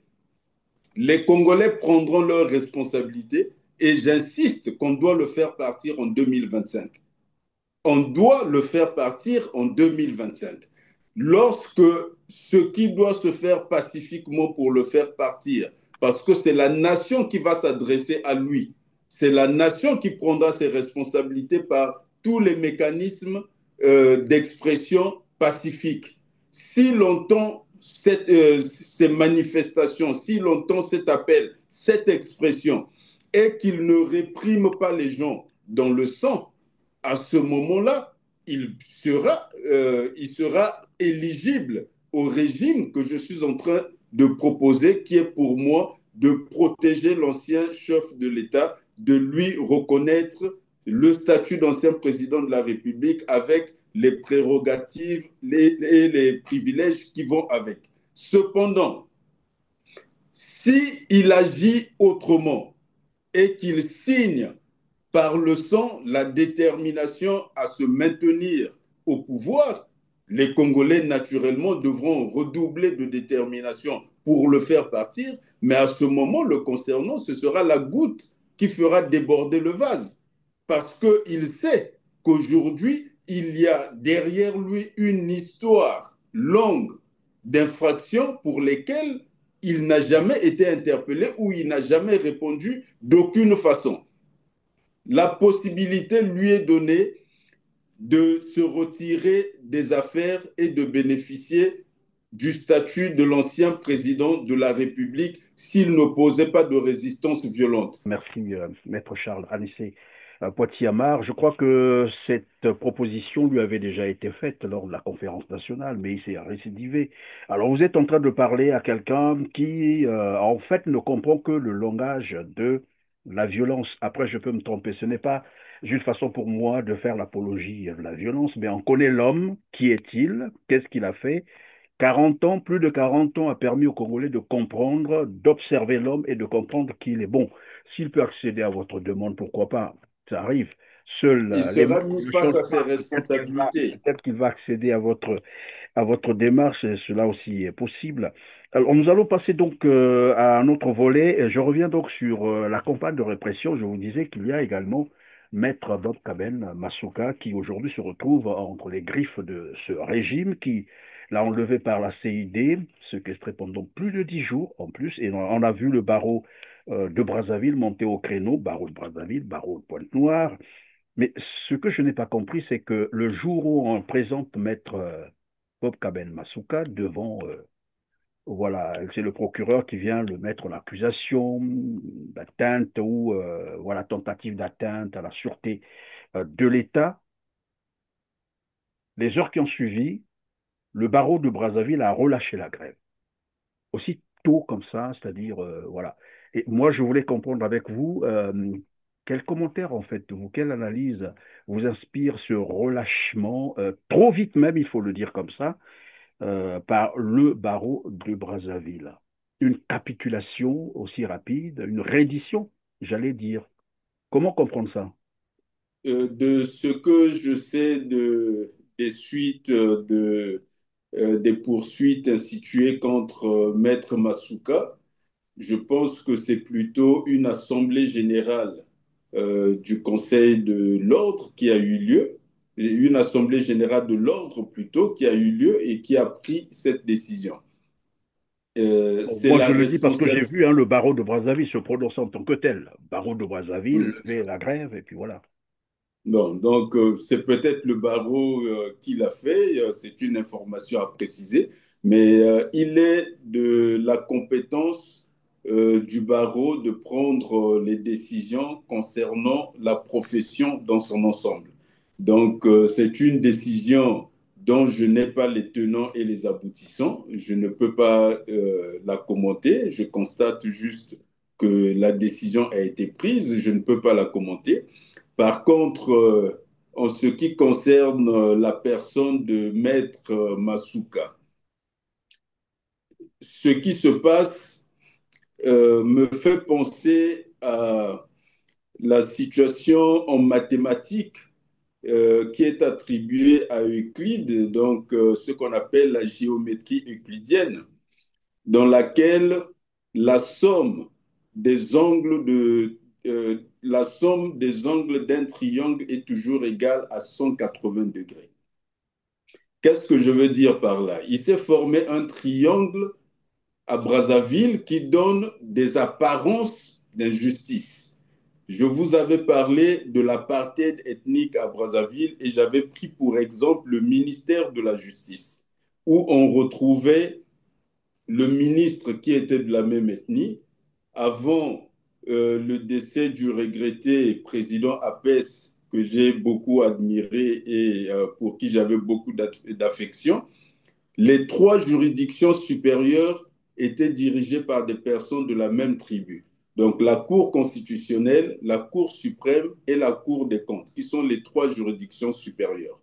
À Brazzaville, la Cour d'appel, qui officie en tant que cour criminelle, est aussi dirigée par quelqu'un de la même tribu. le tribunal de grande instance est dirigé par quelqu'un de la même tribu et le procureur de la République est de la même tribu. Et en plus, vous avez la CID où les principaux dirigeants sont eux aussi de la tribu. Alors ici, qu'est-ce qu'on a? Pourquoi je vous parle de la géométrie euclidienne et que je vous parlerai aujourd'hui du triangle de Mpila? Donc vous avez Osaka qui arrête, Oko qui poursuit, Oba qui condamne. Donc, dans la logique de cette géométrie euclidienne où la somme des trois triangles est toujours égale à 180 degrés, cela signifie que si vous avez deux des angles, vous pouvez déduire le troisième. Alors, dans ce qui se passe aujourd'hui dans cette logique d'apartheid ethnique, quand quelqu'un est arrêté par Osaka et qu'il est envoyé chez Oko qui engage les poursuites, vous pouvez déduire la suite, qui sera une condamnation. Et voilà où est-ce que nous en sommes aujourd'hui. Et si vous vous souvenez de l'histoire de la cour criminelle de Brazzaville, elle était antérieurement présidée par le président Apès, qui avait décliné la compétence de sa cour dans l'affaire Ntchourou. Il avait dit que la cour n'était pas compétente parce qu'il y avait un ministre et que c'était la haute cour de justice qui aurait dû officier. Il a été relevé de ses fonctions. Il a été remplacé par M. Bailly. Lorsque Bailly est arrivé, il a été amené lui aussi à juger Marcel Ntchourou. Et quand il juge Marcel Ntchourou, il est mis dans une situation difficile parce que le procureur près la cour d'appel s'appelait Mathurin, son nom ne me vient pas à l'esprit, mais en tout cas, il avait requis l'application de la loi en disant le dossier est vide. Je ne peux pas requérir de peine dans un dossier qui est vide. Donc, je demande à la cour d'appliquer la loi. À ce moment, cette cour, qui avait une commande politique, a condamné Marcel Ntchourou, mais avec sursis. Ce qui ne correspondait pas à la commande politique, apparemment, parce que Marcel Ntchourou aurait dû aller en prison, mais en le condamnant avec sursis, il restait libre, ce qui obligera qu'il y ait d'autres opérations. Vous savez ce qui s'est passé? Ces deux magistrats ont été radiés de la magistrature. Donc, vous avez là une succession d'événements qui se produisent et qui font que la cour criminelle, les magistrats qui ont préservé leur indépendance ont subi ce qu'ils ont subi. Et maintenant, vous avez trois magistrats. Un qui préside la cour criminelle, qui, depuis le procès Ntchourou, a envoyé tout le monde en prison. Donc, on comprend le niveau de pression qu'il doit subir. Vous avez un magistrat à la CID, donc les trois hauts dont je vous ai parlé, le triangle, et vous en avez un autre qui tient le parquet de la République. Je vous parlais de l'apparence d'injustice. En droit, nous travaillons sur ce qu'on appelle l'apparence de justice. Au Congo, on a inventé l'apparence d'injustice parce que quand vous avez Osaka qui arrête Masuka, on voit Masuka chez Oko qui le poursuit et on déduit que Oba condamnera Masuka. Que voulez-vous que pensent les gens de la province d'où Masuka est originaire? Que penseront tous ceux qui ne sont pas originaires de la tribu qui forme ce triangle? On a institué là une injustice au sein de l'appareil même de l'État et encore plus grave, au sein du ministère de la Justice. Le ministère de la Justice produit des apparences d'injustice. Et donc ici, dans cette affaire qui est d'ailleurs cousue de fil blanc, c'est une affaire grotesque. Un avocat poursuivi pour atteinte à la sûreté intérieure de l'État, tentative d'atteinte.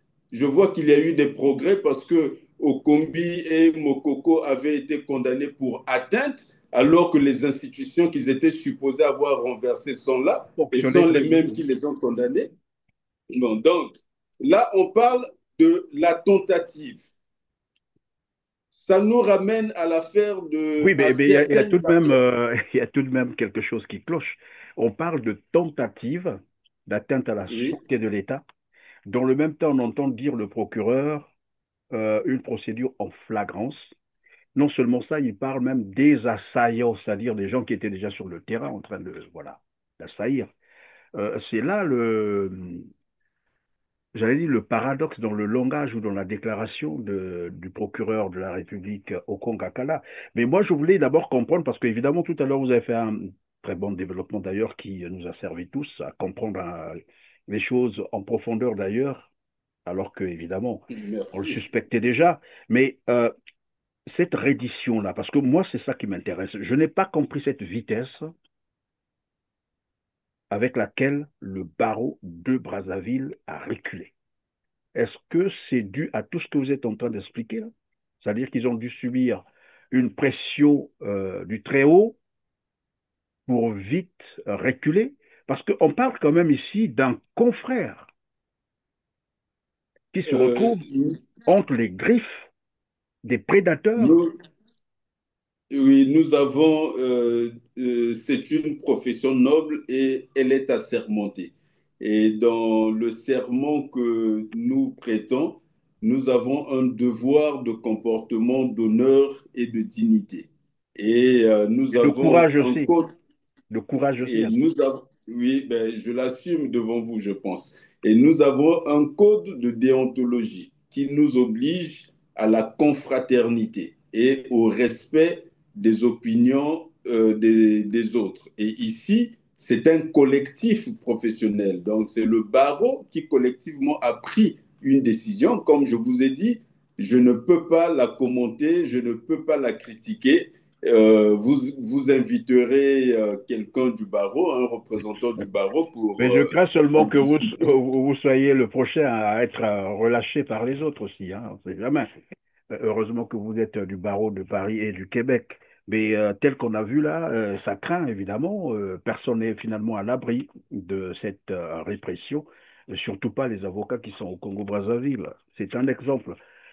Alors si on n'a plus rien à dire là-dessus, oui. C'est regrettable, serait regrettable que les avocats congolais soient mis sur la sellette ou qu'ils soient à l'index. Et je ne pense pas que de ce point de vue, le collectif faiblira à défendre les cas qui devront être défendus. Mais dans le cas particulier de Maître Masuka, ce qui est déplorable pour l'État congolais, c'est qu'on ne fasse plus le départ entre certaines situations qui ne sont simplement pas plausibles. Lorsque vous prenez un avocat et qu'on le poursuive pour tentative d'atteinte à la sûreté intérieure de l'État, dans les circonstances que l'on sait, d'abord, c'est un monsieur formé pour travailler et agir avec l'esprit, pas autrement. Donc, on accuse ici un homme d'esprit d'agir avec brutalité ou d'agir autrement. Ce n'est pas surprenant, dans le passé, le professeur Pascal Lissouba, qui a été titulaire d'une chaire à la Sorbonne, le premier Congolais à l'avoir, avait été condamné pour avoir égorgé Marie Ngouabi. Bon, donc voilà un professeur qui a travaillé avec un microscope toute sa vie. On l'avait accusé d'avoir égorgé Marie Ngouabi. Vous aviez Tister Chikaya, lettré de la Sorbonne. On l'a accusé d'utiliser l'encre de ses lettres pour fabriquer des bombes pour tuer des enfants congolais. Bon, donc aujourd'hui, c'est un homme de robe qui est accusé, un avocat qui est un gladiateur, certes, mais c'est un guerrier de la parole. C'est un guerrier de la parole. Et lui, on l'accuse aussi d'être à l'origine, en tout cas d'agir pour renverser par la force les institutions de la République. Et donc, à partir du moment où vous avez des gens qui agissent de cette façon, parce que le pouvoir politique, certes, qu'il commande un certain nombre de comportements, mais il doit y avoir des limites. Et là, nous sommes dans une situation où les pouvoirs ne servent pas à ceux pour quoi ils devraient servir. Les pouvoirs sont en train de servir dans le sens contraire. Et si on allait un peu dans le détail de la procédure elle-même, la procédure est nulle. Cette procédure est nulle parce que Maître Masuka a été gardé en garde à vue au-delà de la limite de temps légal. Ce qui signifie que tous les actes qui ont été posés au-delà de la limite de temps légal ont été posés en dehors de la compétence protemporée des autorités de poursuite. Elle n'était plus compétente. Au-delà de cette période, il devrait être remis en liberté. C'est une liberté, on l'appelle en droit, de plein droit. Il avait regagné son droit à la liberté. Donc, les poursuites ne pouvaient plus être instituées. L'acte par lequel les autorités de la CID le remettent aux autorités de poursuite judiciaire est un acte qui est nul puisqu'il se fait en dehors de leurs compétences temporelles. Et d'ordinaire, lorsqu'une situation arrive avec ces caractéristiques de nullité absolue, parce qu'ici, ce n'est pas une nullité relative, c'est une nullité absolue. Si vous êtes dans un état de droit où on sait qu'un tel dossier sera rejeté, donc la procédure sera annulée, que fait le procureur? Il abandonne les poursuites. Il n'institue pas les poursuites. Ou s'il les a initiées, lorsqu'il se rend compte des causes de nullité absolue, il abandonne les poursuites. Souvenez-vous de l'affaire Strauss-Kahn. Le procureur a abandonné les poursuites. Pourquoi? Parce que le jury de New York, dans une affaire criminelle, doit être unanime pour condamner. Or, dans l'affaire Nafissatou Diallo, il avait été établi qu'au lendemain de l'arrestation de Strauss-Kahn, elle avait appelé quelqu'un en prison à qui elle avait expliqué qu'elle allait gagner beaucoup d'argent dans cette affaire. Donc, une motivation financière apparaissait, d'où la possibilité qu'elle ait tendu un piège à Strauss-Kahn. Donc, le risque de ne pas avoir l'unanimité du jury a fait que le procureur a abandonné les poursuites. Ici, nous avons un cas de nullité absolue. Les poursuites devraient être abandonnées. Et je demande au procureur de la République d'agir de la sorte parce qu'il a l'opportunité des poursuites. Au moins pour sauver la face de la justice congolaise. Mais il y a un autre facteur qu'on devrait tout de même regarder ici, c'est la posture de la France.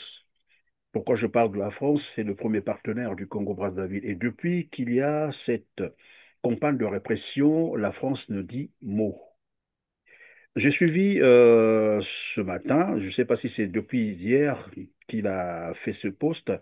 Il s'agit du poste du président français Emmanuel Macron. Je vais lire pour l'intérêt de nos téléspectateurs. Voici ce que dit le poste. En ce jour, mes pensées vont à Mohamed Bazoum, arbitrairement détenu depuis 2 ans après le putsch qu'il a renversé de son poste de président du Niger. Je pense aussi à son épouse, Adiza, qui est détenue avec lui et à ses proches. Je joins ma voix à toutes celles qui demandent sa libération, ce qui est une bonne chose. Sauf que depuis que le général Jean-Marie Michel Mokoko, André Okombi Salissa ont été mis en prison et tout le monde sait pour des raisons politiques. Ce sont des prisonniers politiques. Au-delà de tout, il y a eu d'ailleurs, voilà, comme tu dirais, l'avis des experts de l'ONU là-dessus. Tout le monde a lu, tout le monde sait. Jamais la France, même son président, ne s'est prononcé sur la question. Je le dis simplement parce que là, nous sommes en train de vivre une campagne de répression où, voilà, je l'ai dit, hein, des soldats sont assassinés, des hommes de droit sont enlevés, séquestrés pendant plus de 10 jours. Il y a eu le jeune Lassim Witi, que tout le monde connaît désormais, ce qu'il a subi, alors que Sassou Nguesso s'apprêtait évidemment à se rendre en visite à Paris. On a bien l'impression qu'il y a un blackout, même médiatique, sur tout ce qui se passe au Congo-Brazzaville, notamment en termes de répression sauvage, il faut le dire. Et là, on peut lire un post d'Emmanuel Macron qui a une pensée, oui, ce qui est bien, je vous l'ai dit tout à l'heure, des pensées qui vont à Mohamed Bazoum, mais jamais le Congo. C'est comme si le Congo était sous une coupe réglée de la France où tout est permis à la dictature de Brazzaville. Et là, la France apparemment ferme les yeux. Je ne sais pas si vous avez cette même impression que moi ou qu'est-ce que vous en pensez. D'abord, je voudrais, avec votre permission, rectifier l'appellation ou les vocables que vous utilisez pour André Okombi-Salissé et le général Mokoko quand vous dites c'est des prisonniers politiques. Certes qu'au Congo, on entend par prisonniers politiques des personnes qui, si vous voulez, le prisonnier politique en droit, c'est une personne qui a été formellement condamnée suivant une procédure régulière et pour des faits établis, mais qui sont liés à la gouvernance d'un territoire. Donc, par exemple, si vous êtes effectivement condamné pour atteinte à la sûreté intérieure de l'État, pour tentative d'atteinte à la sûreté intérieure de l'État, pour tentative ou complot, pour toutes ces infractions-là, si vous avez été condamné de façon formelle, vous êtes un prisonnier politique. Quand il n'y a pas instrumentalisation de la justice. Nelson Mandela avait été formellement condamné en suivant les procédures et d'ailleurs, il avait plaidé coupable. C'était un prisonnier politique. Le général Mokoko et André Okombi-Salissa ne sont pas des prisonniers politiques, ce sont des captifs, ce sont des otages du système, ce ne sont pas des prisonniers politiques, puisque les juridictions, Mais il y a eu des procès, hein, il y a eu des procès. Mais oui, c'est ce que je vous dis. La juridiction qui les a condamnés tous les deux n'a jamais établi les faits de la condamnation, donc les paramètres de l'infraction. Le jour n'est pas connu, l'heure n'est pas connue, le lieu n'est pas connu. Donc, il y a eu instrumentalisation. Parce que vous connaissez l'attentat contre Marien Ngouabi. Si je vous demande la date, vous allez me la donner. Mais je vous poserai la date, le coup d'État de Mokoko a eu lieu quand? Vous ne savez pas en quelle année, quel jour, à quel endroit, vous ne le savez pas. Or, c'était la mission du tribunal qui avait le devoir de la manifestation de la vérité, de nous dire tel jour, à telle heure, à tel endroit, le général Mokoko, avec telle ou telle autre personne, a fait ceci. Et pareil pour André Okombi-Salissa. Donc, rien que ça n'a jamais été établi. Et de surcroît, je vous rappelle encore que lorsque vous êtes condamné pour atteinte à la sûreté intérieure de l'État, ça veut dire que votre coup a réussi. En 1997, le régime actuel a renversé le président Pascal Lissouba qui avait été élu par les Congolais. Si en 1998, quelqu'un d'autre était venu les renverser, eux, ou encore qu'ils étaient allés aux élections, qu'ils avaient perdu les élections, donc qu'ils avaient quitté le pouvoir, quelqu'un d'autre pouvait les poursuivre pour atteinte à la sûreté intérieure de l'État en 1997. On connaît la date, c'est le 15 octobre. On connaît le lieu, c'est à Brazzaville, au palais du peuple, là où vivait le président. Le président est parti, ils sont entrés au palais. Donc, l'infraction est constituée dans ce cas-là. Mais dans le cas Oui, je comprends très bien Salissa, cette rhétorique, mais c'est beaucoup plus, voilà, les termes techniques de droit. Si non, moi, je mais veux ça, c'est comprendre avec pour vous dire que sur quand on dit le qu'ils comment. sont des prisonniers, non, quand on dit qu'ils sont des prisonniers politiques, on Oui, rend une oui, faveur tout au à fait. régime. Je vous le Voilà, confirme, on rend je une... l'ai bien Ce sont compris. des Voilà pourquoi je otages. dis, là, vous êtes dans une rhétorique, carrément, les termes techniques du droit. Ça, je comprends. Voilà, ce Moi, sont je des reviens otages, ce sur ne sont pas des le prisonniers commun des politiques. Congolais, ou pourquoi pas le commun des hommes, lorsqu'on a parlé des prisonniers politiques généralement, on fait aussi allusion aux prisonniers d'opinion, etc. Quel est le commentaire que vous faites sur, évidemment, ce poste du président français Emmanuel Macron, qui pense Mon voilà, pro- à Bazoum, ce qui est bien, mais n'a jamais dit un petit mot sur ce qui se passe au Congo-Brazzaville, notamment sur les prisonniers, que je redis politiques entre guillemets, parce que c'est comme ça qu'on les identifie depuis un certain moment. Bon, vous avez dit des captifs, d'accord. Qu'est-ce que vous pensez donc de ce poste du président français? ce n'est pas une situation nouvelle. Quand il y a eu la guerre à Brazzaville en 1997, elle a duré 5 mois et les Nations Unies ne se sont pas prononcées sur cette situation. Aucune résolution n'avait été prise. Et au lendemain de la victoire du système actuel, le premier chef d'État dans le monde à reconnaître le nouveau président de la République, c'était Jacques Chirac.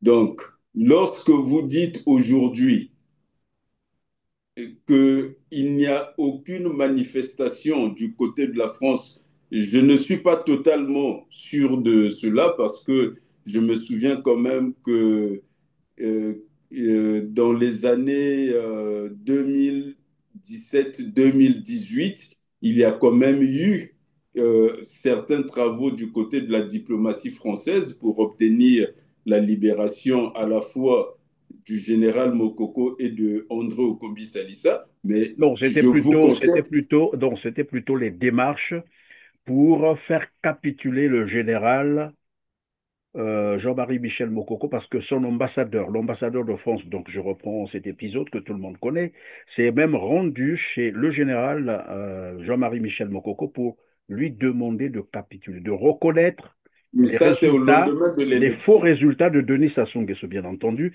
s'il voulait être libre. Ça, on a des éléments là-dessus.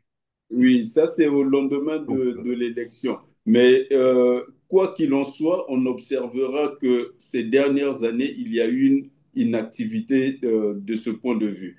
Ça confirme deux choses. C'est que les deux personnes concernées ne seraient pas des instruments d'une puissance, autrement la puissance en question serait assez mobilisée pour obtenir leur libération. Et l'autre élément important dans ce ce ne seraient déroulement, pas les c'est éléments de que puissance. Est-ce qu'on peut être un peu beaucoup plus explicite à ce niveau-là? Les éléments de puissance, à ce que je sache, c'est que Mohamed Bazoum aussi est en prison. Personne n'a pu le libérer. Lui aussi n'a pas les éléments de puissance. Pourtant, cela n'a pas empêché à Emmanuel Macron d'émettre un avis sur son cas. Mohamed Bazoum, c'est une situation un peu plus complexe parce que vous avez vu qu'il s'est joué autour de sa personne des rapports de puissance entre les deux États. La France le reconnaissait comme seul et unique président de la République du Niger, tandis que les nouvelles autorités revendiquaient cette nouvelle position. Bon, donc c'est une question à la fois de droit international et de diplomatie qui relève de la complexité. Et de Non, son mais côté, enfin, c'est peut-être pas un débat, mais lorsque vous donnez ces exemples-là, moi, ça me fait penser à Navalny, c'est vous qui avez l'opposant russe donné l'exemple. Navalny, où on a entendu, voilà, la France haussait le temps, l'Europe, ainsi de suite. Ce n'était qu'un opposant, ce n'était pas un président de la République. Pourtant, Emmanuel Macron s'est exprimé largement sur le cas de Navalny, qui n'était qu'un opposant. Voilà pourquoi moi je pose la question, pourquoi est-ce que la France est aux abonnés absents sur ce qui se passe au Congo-Brazzaville? C'est une bonne question pour la diplomatie française. Merci, Maître Charles Alice Poitiers-Amar. Je crois que nous sommes arrivés à la fin de cette émission. On avait un autre volet à aborder, c'est la question des termes, et le temps ne nous le permettra pas. Mais je vais vous laisser quand même quelques secondes pour aborder. Certainement que vous avez des choses très, pourquoi pas, pertinentes à dire au sujet C'est de cette c'est affaire des un termes. sujet, c'est un sujet très sérieux qui ne peut pas être traité de façon superficielle. J'accepte de conclure l'émission en insistant sur la nécessité pour les Congolais de se mobiliser de façon pacifique pour faire partir Monsieur Denis Sassou Nguesso en 2025. Notre pays est dans une situation dramatique et le pays ne peut pas être comme une terra nova. Comme si c'était un terrain vierge, il n'y a personne sur le territoire. Il y a quand même plus de 5 millions d'habitants dans ce pays. Il y a quand même des dizaines de milliers de cadres congolais et de cadres supérieurs à l'intérieur et à l'extérieur. La situation de notre pays telle qu'elle est décrite, c'est comme si c'était un pays où il n'y avait personne. Nous ne pouvons pas laisser faire cela. Monsieur Denis Sassou Nguesso doit partir en 2025. Mais lorsque Nous vous dites devons que M. Denis redresser. Sassou Nguesso doit partir en 2025, comment vous entrevoyez ça? Comment? Comme ça seulement lorsque vous dites, et lui il va capituler là pour dire, bon, on m'a dit de partir en 2025, je m'en vais. Mais Comment ça va se vous passer? ne m'entendez pas assez quand j'en parle. J'insiste sur le fait que Que... le peuple a le droit de se soulever. Aujourd'hui, toutes les conditions sont réunies pour justifier un coup d'État. Et je vous ai dit que partout où il y a eu des coups d'État, les gens n'avaient pas réuni 10% de la situation misérable du Congo. Ils ne sont pas arrivés jusqu'à la fermeture des hôpitaux, jusqu'à la disparition des services publics, et jusqu'à ce que l'État n'existe plus que par la façade. Et ils ne sont pas arrivés au niveau où celui qui détient tous les pouvoirs les utilise comme des objets de décoration et les pouvoirs sont réduits aux privilèges et aux apparats.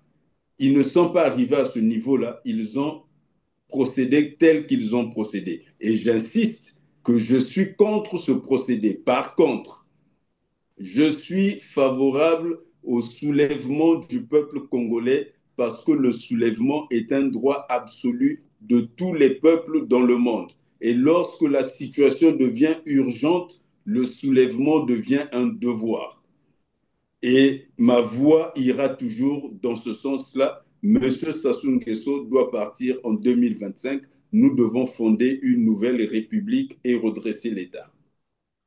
Merci, Maître Charles Anissé Poitiers-Amar, d'avoir été avec nous sur R7, mais surtout d'avoir disposé tout ce temps pour répondre à toutes nos questions sans embâche en plus. Grand merci pour cela et certainement très bientôt pour le sujet qui nous reste, le volet qu'on n'a pas pu aborder sur les terres, l'affaire des terres au Congo-Brazzaville. C'est cette affaire où le Congo a cédé voilà, des étendues de territoire congolais au Rwanda. On y reviendra prochainement. En tout cas, merci d'avoir été avec nous. C'est moi qui vous remercie. Je vous en prie, mesdames, messieurs, vous avez compris que c'est la fin de la mission. Cliquez sur le petit pouce en l'air juste en bas de la vidéo après avoir partagé massivement. Aidez-nous à atteindre un plus grand nombre de téléspectateurs et dites-nous en commentaire ce que vous en pensez. Merci.